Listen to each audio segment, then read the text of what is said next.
Road to Success is brought to you by Equity Bank. Equity Bank, you are listening, caring partner. Thank you for watching Road to Success, the key to your next level in business.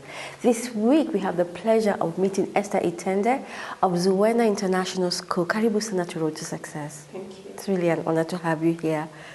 Zuwena International School, tell us about it. What is it about? The name Zuwena stands for good. It's an easy to pronounce name. It's an international school, as you said, that offers an integrated curriculum for Montessori, 844, and the British curriculum. How was the idea inspired? After a lot of soul searching, I realized that I love children. And I felt that I also loved education, and I would be able to reach out to the Kenyan child through offering a holistic education through a school. Okay, but your story is very interesting because you came from a financial background to start this school. What inspired that, besides what you've just told us? What else inspired that? I also love entrepreneurship. I've seen my grandmother and my auntie when I was small as they did their own business and they were happy at it and what they did. So I also aspired to be an entrepreneur when I grew up. You left your career when you were at the peak to start a business. Tell us about that journey. One thing I realized is if I continued working and enjoying a better salary, I would get too comfortable to live at one point, and I didn't want to also get much older to struggle with business or to start any other business.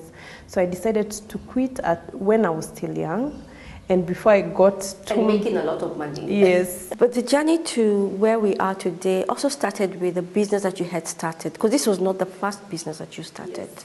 I started a fun fair for children, where parents would come, leave their children, they have fun, they pay a small fee.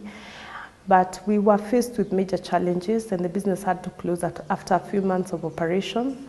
What kind of challenges were you faced with? The fixed expenses for the business were too high, something that we'd not truly thought about. And we felt we kept putting in more money, a lot of money, a lot of money, and a lot of money, and it was still not working. And how long had you done that? We'd imported some equipment end of 2013, and they got late and were already paying rent. So that was a setback. Second, the rent was very high, and the equipment also cost a lot of money. So by the time we set up, and the person who did the setup for us didn't do a good job. So we had to redo everything, cost us another extra month. By the time we were starting, we were like a month to the due date for the quarter rent, and the quarter rent was very high. So we opted, after operating during that period, for around 4 months, we decided to close up, think through again, and see where we can venture. And that's how the story of Zuwena came up. Yes. After the failure, I fell down. I fell sick at one point. I was destroyed inside. Then I decided, okay, there must be someone who failed and succeeded after. So I went online. I Googled, I downloaded a lot of stories of main business people, international, within Kenya, who failed and yet picked up their pieces and succeeded. And during those 6 months, I did a lot of soul searching. And after I was done the crying, I was done with the emotional beat of the failure, I stood up and I said, I want to start a school. And I started a school, and here we are, and I'm proud of the work we have done. And what was the response from the family, especially your husband? I mean, you have started something, you've quit your job, very good paying job, start something, failed, and now you want to start another business. What was his response? For him, since we have talked about my dream in entrepreneurship, he's been very, very, very supportive. To a point where I thought I was begging him for money, but he's been very supportive. But I've lost a lot of friends who didn't believe in what I wanted to do, and who didn't see the sense of living a good house, selling off a car and a house, and moving in to start trying business at a point where my career was peaking. But I said, it's okay, one day they'll understand. And today I'm happy. So tell us more about Zuwena International School. I know you said you offer holistic education. What do you mean by that? At Zuwena, we try to get the best out of a child. We have an artistic child, we have a child that can sing. Can we bring out within a manageable fee and bring out the talent? Like we offer extracurricular activities, we have art, we have cookery, we have music, we have swimming, and in addition to the curriculum, we put science, comprehensive reading to bring. We're trying to bring out the very best of a child so that when they go out there, they can use their talent to employ themselves. What ages are you looking at to come to your school? Currently, we are targeting 1 year to 9-year-olds. So we have a play group that take up 1 year to 3 years. We have kindergarten that take up from 3 years to 6-year-old. Then we have class 1, 2, and 3, which we call our junior school, that we're currently offering it for full curriculum. But as we go along, we will roll out the British curriculum. And how does that work? I mean, because these are totally different curriculums that you have encompassed. First, I did a lot of research in this area, in the target market. And we realized pure Montessori was not going to work for us best. So we borrowed the creative and the best ideas from Montessori, the best from 844, and the best from early year stage for British curriculum, so that we can be able to bring out the best. When I give you a file for a child, even a 2-year-old who is in playgroup, they've done painting, cotton wool painting, they've had hard print, they've done leaf printing, they've done, we do weaving, we do bottle threading, a lot of activities that are not quite emphasized in the 844 curriculum. Then we do a lot of coloring, there's a lot of creativity borrowed now from the Montessori and the early year curriculum. Where is the school located? The school is located in Syokimau on Mombasa Road, off Katani Road. Why is this location important for you? The market in Syokimau is a phenomenon. We have the middle class, the upper middle class, and there are a lot of young families. So we felt the need for a school that is well above the par of what is being offered currently in education here in Syokimau. However, before you started your school, it took you a few months. Tell us that story. It was a tough few months, roughly 4 months. The good thing is when I realized I wanted to start a school, I started collecting contacts. I had a mentor. I went for internship in a school for about 2 weeks, where I was taught how to do from the classroom to the administration. And then I could go somewhere, I see a good painting, I ask who did this, I get a contact. So within that period, I gathered a lot of contacts, and having been in the previous field business, I still had many contacts of people who could assist me to set up this school.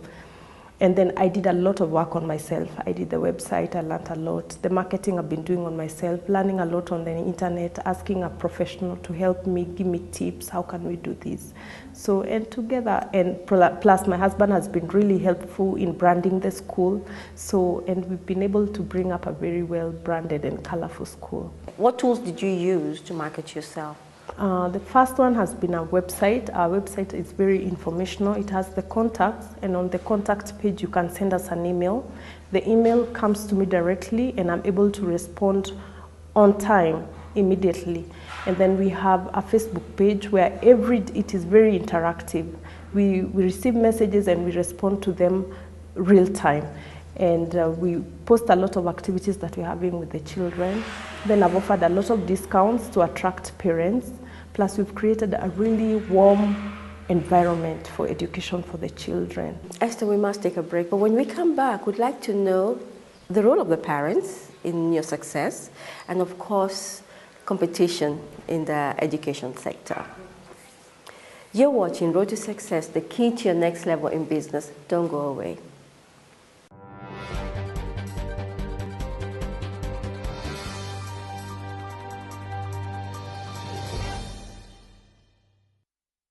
Welcome back. You're watching Road to Success, the key to your next level in business. This week, our guest is Esther Itende of Zuwena International School. Before the break, Esther, I asked you about competition. How do you deal with competition? One thing we've realized is that in Syokimau, schools are very competitive. So we've tried our best to offer, as we say, growing in excellence. Excellence in everything that we do.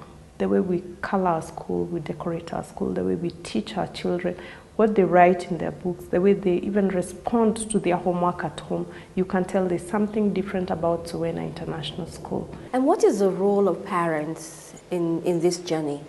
The parents have really motivated me and encouraged me. They send a lot of compliments on phone through the diary of the good work that we are doing. And at the same time, I also encourage them to tell me where they are not comfortable. If there's a complaint the child has, or there's an area they think we can improve. I've actually, during our open day when we were closing, I had a book where I was writing all the complaints or all the suggestions that can make Zuwena International School a better school, which we incorporate. And we have incorporated some, and we continue to incorporate them, whatever that we feel will really bring out our school better. And that involvement in the parents, it makes them proud to be part of the school. And they've also been recommending us a lot of word of mouth, referral, recommending on Facebook. Yeah. What about challenges? I mean, it's new school, new neighborhood for you. What kind of challenges do you face? The biggest challenge is when it rains in Syokimau, sometimes the roads become impassable. And with the school transport, you can't call a parent and tell them, today it rained, we won't pick the child. So we have to brave ourselves and get out there. The other one was even getting the location and getting the space within a strict budget. And it took us 2 months walking from house to house, location to location, until we located here. And then getting good teachers who are sold out to the vision of the school. So sometimes how do you deal with that? Yeah. We take around 3 to 6 months to confirm a teacher into a position. But a lot of interviewing, even when they are working, a lot of assignments, creative assignments, and you see how they perform those assignments, try to correct, to provoke, check the attitude, listen to what the parents are talking about that teacher through the children, if there are any complaints, and we try to tighten. If for sure the teacher cannot resolve, then we let go. If they can, then we give them an opportunity for a permanent position. And then the choice of uniform, tell us about that. Why did you choose those particular colors and that particular style? The uniforms bring out the confidence in the child, and the child nowadays wants to put something that is really attractive and really nice, that is pulling up people towards them. And again, it also brands the school, because the first day we had kids come this way, even walking, the parents were telling me, people kept asking, which school is that? The uniform is very nice and pretty and colorful. Yeah, so it helps to make us known out there. Esther, what lessons did you learn from the first enterprise that you started that you have incorporated in your school? One key thing is that my fixed costs have to be low. So when I was looking for this space and I was looking for it in different locations, the cost, I had put a maximum budget where I could not surpass. So I fit in here where I got what I wanted within the budget. Yes, and then for the employees also, I have put a cap. This is the much I can go to, this is the minimum I can go to, so that they're also happy, but at the same time, it reduced the cost on my end. And where do you see yourself in 5 years from now? In 5 years, I pray to God that we'll have our own space. We would also love to have opened another branch elsewhere, and also to have grown the number of kids and the market that we are targeting. Esther, any parent watching you, they're in this neighborhood of Syokimau and want to bring the child to your school, what should they expect? We'll give excellent education. We have very qualified teachers with us, minimum 2 years of experience in a good school. We also offer very nutritious and delicious meals, and we are proud to have a qualified chef with us who prepares food every single day for our children. We are also in an enclosed environment where even when children are on break time, we are sure they will not wander out of the gate of the school. We also have an insurance fund where we charge 1,000 yearly, and in case a child gets injured in whatever circumstance within the school, we can quickly dash them to get to the hospital or any other hospital close by to us. And the place, our school is exceptionally neat and clean with very attractive colors, and the children just love the place. Esther, at the end of the day, really, the success of this school is about the children. And what has been the response from them? They are happy. They can't have enough of me and their teachers. And whenever a child is sick, they come back and they say they couldn't wait to come back to school. And sometimes the parent calls me and they don't understand why the child is crying to come to school, and they know they are sick. So we recommend for the parents to just bring the children. They can pack the medication, and then we'll see how we can deal with the child, and we are able to take care of them. Esther, what advice would you give anyone who's watching you and saying, I want to start a school like yours? What advice would you give them? The first thing is that they have to do extensive research, and they get a mentor, someone who is open-minded, who can help them, and who's been there and done that and succeeded. And again, they need to get an ideal location with the target market that they are looking out for. The location is very key. If you miss out on the location, then you might lose out on your business. Esther, you lost a lot of money from your first investment, but then to start a school requires a lot of money also. So how did you manage to finance your dream? My husband has been financing me. He gave me the startup capital, and when we needed money to put in again, he stepped in and he's assisted me. Thank you so much, Esther, for your story. It's really inspiring. And to also know that failure should not keep us down, that we can always wake up, and do something that we desire to do. And you really are making a difference, not only in the neighborhood, but even in children's lives. Thank you. I'm honored. Thank you for having me.